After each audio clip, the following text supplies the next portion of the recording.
Hey guys, another review club video for you here. This one is inspired by the first video that I did. I had taken a look at an article by Edge Magazine that talked about what they considered to be collectively the 12 greatest games of the last decade, and I decided to sit there myself and do a list of, I was going to do a list of my top 12 games of the decade, but I'm actually going to narrow it down to 10 for the sake of trying not to make this video as long as that one. I don't know if that's going to happen or not. But also because I want to get some honorable mentions in there as well. So, as always, if you like this video, if you like this type of content, please feel free to let me know by commenting down below. Also, hit the like button, subscribe. Let's jump right into it quick here with some honorable mentions. Okay, so the first game that I want to talk about here, also not going to be doing these in like a ranked kind of order. I'm actually just going to read them or list them off rather alphabetically. So the first honorable mention that I want to talk about is a game called Blue Reflection. Now, Blue Reflection, I actually like that I'm starting with this one because it's probably the weakest out of everything that I'm going to make mention of in this video. And if you haven't ever heard of the game, it was developed by Gust. The best way I can think to describe it is it's basically a Persona Light type game. So it's an RPG, but it also has those life simulator mechanics and elements to it that a Persona game has. It's light in every sense of the way. The game is nowhere near as deep. It's also a lot more grindy. Some people would probably say it's a little bit emptier in terms of how rewarded you feel. It doesn't have the deepest gameplay mechanics, and it's kind of really simple and straightforward. But what I enjoyed about it so much, real quick, I loved the music. I thought the dialogue and the story was good for the most part. It was enjoyable, and you also just don't get a lot of games like this. So again, this one was a fun one for me, and I wanted to make mention of it on here real quick. Even though I wouldn't call it the best game of the decade, it's definitely one that I think shows the influence of the life simulator type game and just how far it's come in the last 10 years. That a game like Blue Reflection even exists to the extent that it does. Okay, the next one that I want to make mention of is a game called Catherine. This was a game that came out originally back on the PlayStation 3 and the Xbox 360. There's now a new version, Catherine Full Body, that has actually come out on the PS4. Either one of those versions are great. There's a lot more, obviously, in the new Full Body version, but if you've never heard of this game before, to me, it's being considered for a game of the decade because Atlas, the company that had worked on the game, had never really had a hit, at least in terms of sales, until Catherine came out, and it proved that there are people out there that are looking for something truly different and truly unique when it comes to gaming, because Catherine is basically a horror romance that touches upon infidelity, which in and of itself is something that gaming just rarely ever addresses, outside of at least maybe some indie games here and there. So if you're really into like horror type games, but you're also into games with romantic elements, kind of like a love story, don't really know if I would call it a love story, but also a puzzle game that doesn't really work like your typical puzzle game, Catherine would be a really good one for you to check out as well. And definitely one that I almost debated putting on the actual list here, but still just an honorable mention. And this next one is one that I'm sure some people really not like that it is an honorable mention, and it's not actually on my top 10, Cuphead. I know Cuphead is a game that people love, but for me, the only reason that this game is not making it on my top picks of games for the decade is because I personally I could not make it very far in the game. I consider myself pretty good when it comes to the classic style of video games, like your run and guns and your platformers, but this game was it was an unforgivingly difficult game, and when I finally got a little insight, when I finally had a friend help out with how I needed to actually play the game, at that point I wasn't playing it the way that I wanted to play it. It was being played, I had to do certain things in a way that I didn't consider fun at all to progress beyond certain points, and that just didn't work for me. So again, I know Cuphead is an amazing game. I love the art style. I love everything about it, but the difficulty, and that is what has kept it from being anything more than just an honorable mention on this list. And another one here that got real close for me is Nier Automata. Now, if anybody isn't familiar with that game, I can't really tell you much about it because that would take a whole other video, and there are actually videos out there that do kind of explain the whole entire thing. And it's a game that you definitely have to play multiple times to really get the full effect of it. And if it wasn't for the fact that Nier Automata is not, it's not such an easily approachable game, I probably would have sat there and said it was a decade-defining game. But definitely in terms of what this game puts out there, just from a psychological, storied, like massively layered story perspective and narrative, is like really, it's I can't even think of the words to explain it. It's awesome, but at the same time, it's sad, and it's really sad. Like when you start really digging into the meat and the potatoes of what the game is, which is kind of probably what really prevented me from putting it any higher on this, or again, like putting it on my top 10, that kind of hurt it. It ends up, no spoilers, it ends up just being the kind of story that really makes you think a lot, and you're not necessarily going to walk away being like super duper sad about it, but it's definitely one of those games that it really puts you in a weird kind of place. So if you're okay with that and you want to play just an amazing Platinum Games title, if you know anything about their games, it's a full-blown action title with some RPG elements, definitely story-wise RPG elements, and it also combines a lot of other different types of games, but all the gameplay is solid. You know, you really get what you put into a game like that. And the last one, the last honorable mention that I have for this video is going to be Tekken Tag Tournament 2. I really wanted to do this for Tekken 7, but if I'm being completely honest, I love the tag format so much better for Tekken 2. I don't have much really that I can say about it. It's Tekken. It's just a fun game. I've loved the Tekken games ever since I first played Tekken 2, and that, oh god, that's almost 25 years ago at this point. That's kind of scary. So for me, you know, the Tekken history, it runs deep. I don't really have anything much to say about it. Those are the honorable mentions that I have. So we're just kind of going to segue right now into the main ones, again, for the sake of trying not to completely blow the length of this video way out of proportion. So it's probably going to be no surprise that Dragon Ball FighterZ is going to be on this list. Anybody who's actually watching this instead of just listening to this video will see the footage is plainly of that game. I absolutely love Dragon Ball FighterZ. This was a game that was not on my radar at all, like up until right before it came out. I was in a store and I had actually heard an advertisement that was playing on it, and I knew that it existed, but I didn't have any clue that it was being developed by Arc System Works. The minute that I found that out, I instantly took an interest in it because their pedigree is top-notch. These guys have made some seriously quality games. If you've ever played any of the Guilty Gears or even Persona 4 Arena, the Blaze Blue series, they are synonymous with quality, and it shows in this game. No company at all that I could think of could have possibly done more justice to the Dragon Ball franchise than Arc System Works did, and it shows through and through. This is a game that not only is true to all the character styles, but in terms of the way the game plays. The fact that its story mode is actually extremely reminiscent of actual DBZ, not just in the sense of it, you know,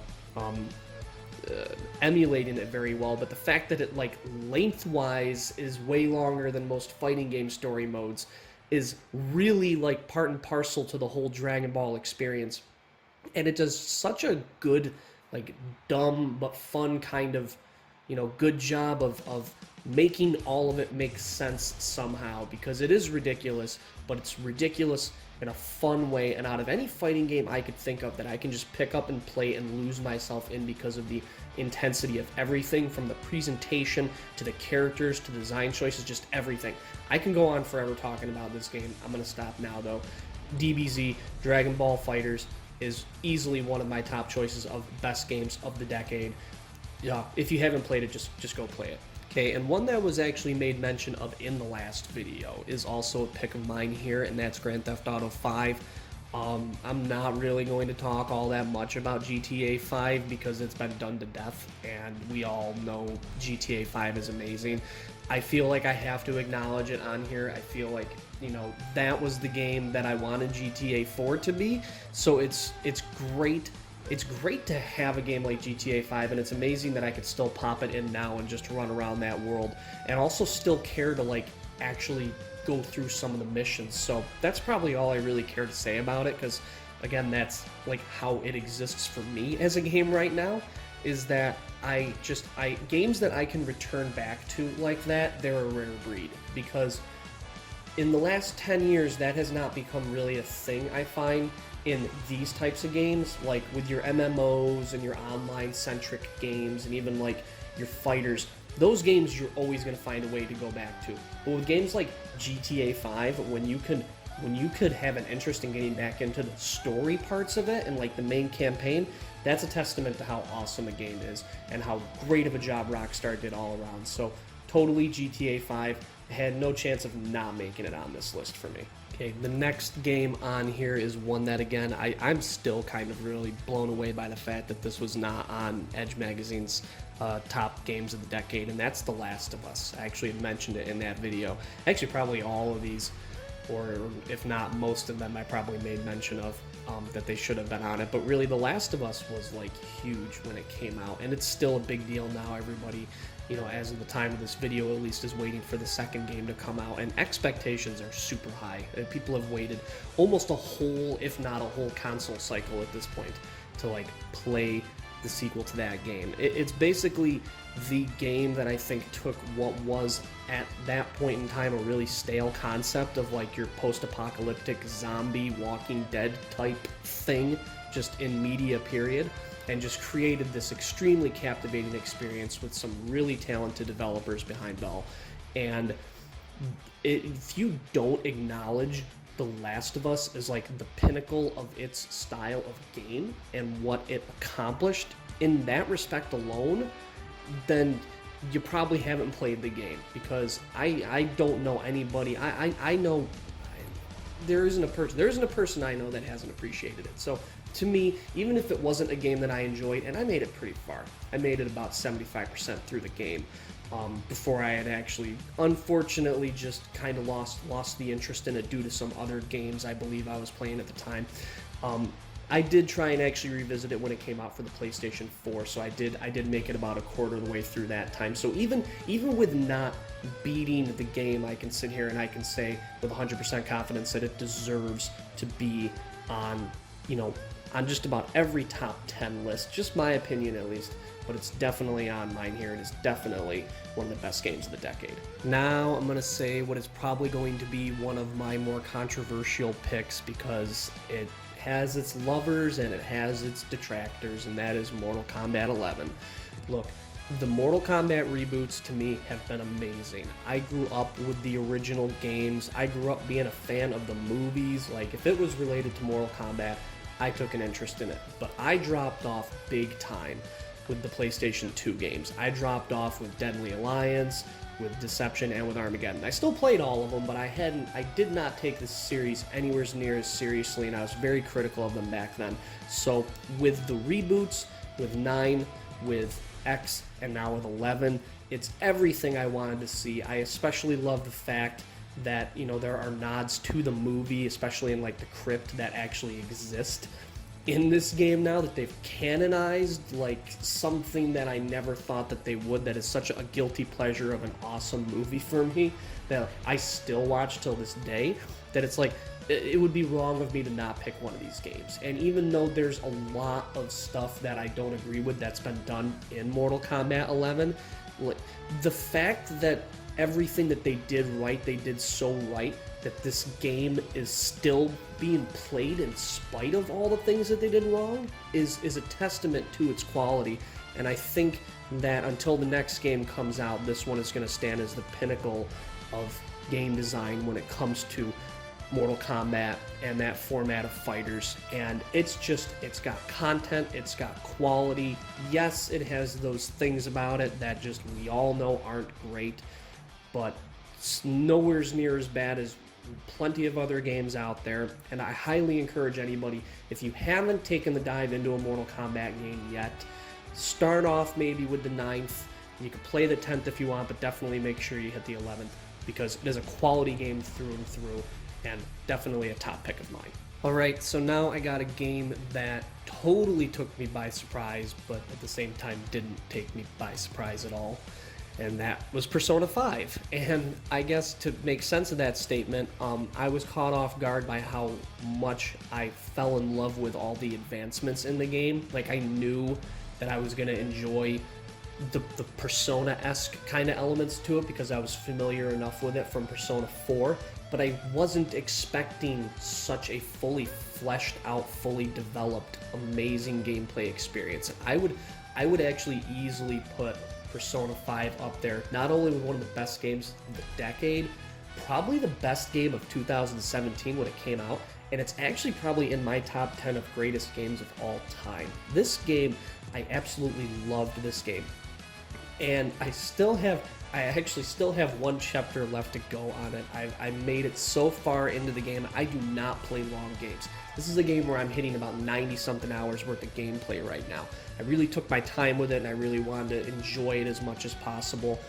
And I still haven't beat it, and now I'm kind of wondering if I should just hold out for when the updated version comes out of Persona 5 Royale. So I'm just kind of like, I'm dancing with myself a little bit on that one, on what I should do. But if you haven't played any Persona games, again, much like how I had mentioned with Blue Reflection, they're life simulator type games, but they're also RPGs. They have a lot of more slow building mechanics to them, where you kind of have to take your time kind of building up your arsenal of characters and your monsters, demons, I guess in this case, your personas, so to speak, that you control.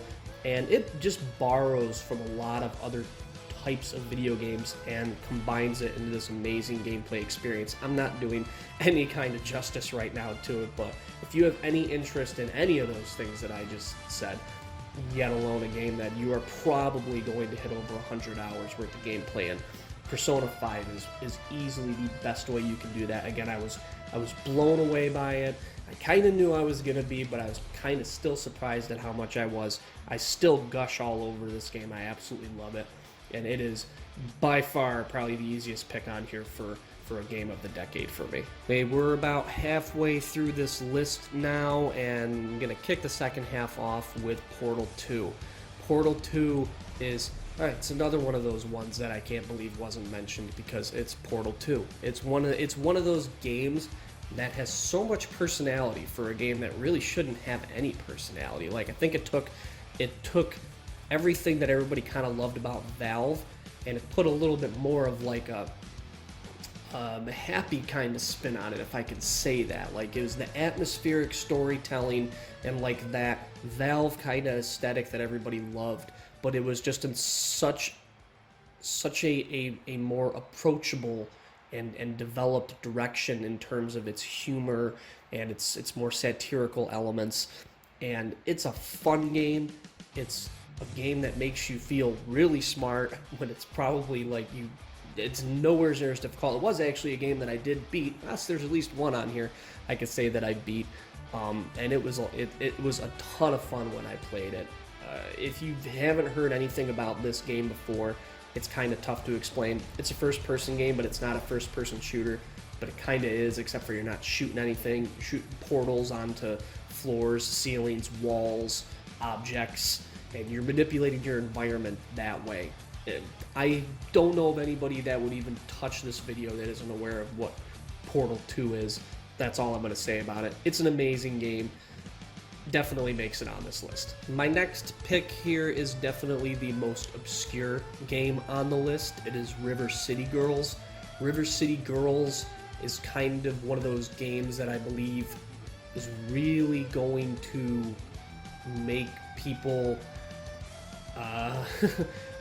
well, let's put it this way. Streets of Rage 4 was the hyped beat-em-up game for the year, and I feel like River City Girls just kind of stole all of its thunder before that game even hit the market, which it still, as of the time of this video at least, Streets of Rage 4 is not out yet. But River City Girls just kind of expands upon the whole River City Ransom format, and it's this open world beat 'em up game with RPG elements, and it is just like you take something like Streets of Rage and you combine it with the likes of Scott Pilgrim versus the World, the game, which in and of itself was inspired by the River City series, and you have this amazing game, like visually, the way that it plays.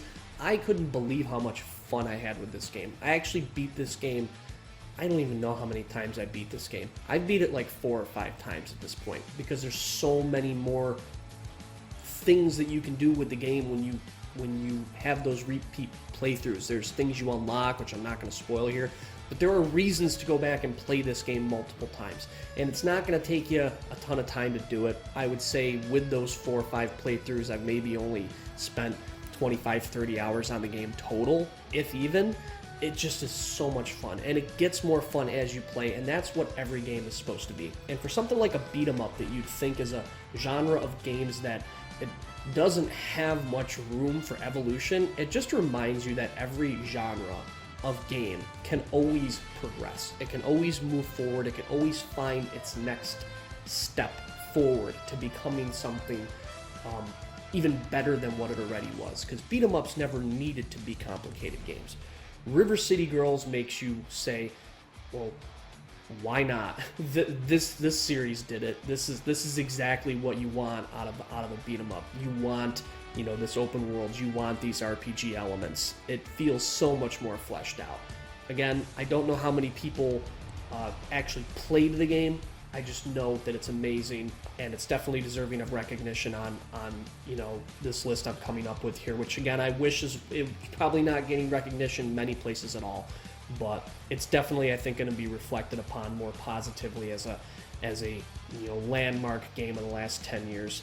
I don't know, maybe another 10 years from now or something. And Skyrim is my next pick on the list here. I think I only got a couple more after this. I'm not going to spend a lot of time talking about Skyrim, much like with GTA 5, because there really isn't much to say about it. It's Skyrim. Everybody kind of sort of knows the deal with that game. It's super fun. It's another one of those ones that you can go back to and just pick up and play, and it's probably never going to lose its appeal until, I don't know, something better comes along. But I don't know of any, style of game that is ever going to be better, especially within the world of the Elder Scrolls. I thought that Morrowind was never going to see, a game surpass its excellence, because to me Oblivion didn't really deliver on that. But then Skyrim came along, and here we are, 8 years later, and it's still an amazing game. So I still love it, man. It's going to be on every list. It should have been on every list. It wasn't on Edge's, but oh my god, I don't know why. This game's so great. So the next to last game I want to make mention of is Sonic Mania, and full disclosure here, I am that guy. I love the older Sonic games, from the first one probably all the way up until about Sonic 3D Blast. It's not that I haven't played the newer ones. I have played a lot of the newer ones, but I will fully support the belief that the classic Sonic games are where it's at.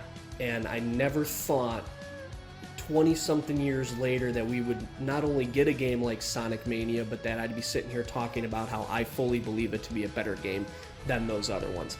Does it kind of sort of get a pass for that because it adopted so much from those games, not only in style, but in levels and design?